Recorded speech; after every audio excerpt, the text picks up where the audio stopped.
Wat trof u aan? Waarom is die kwekerij zo professioneel opgezet? Het lijkt erop dat het een soort van gebouw binnen een gebouw is. We weten dus ook niet wat achter de muren zit. Daarom moeten we heel zuiver, heel secuur, heel voorzichtig te werk gaan. Daarom is er een gat geboord in de muur om te kijken wat er zich achter die muren bevindt. En daar achter die muren zaten hennepplantages.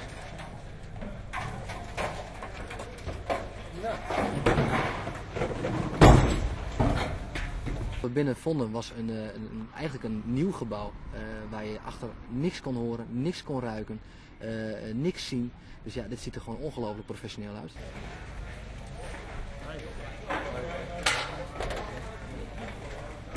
Meestal kijken en dan kun je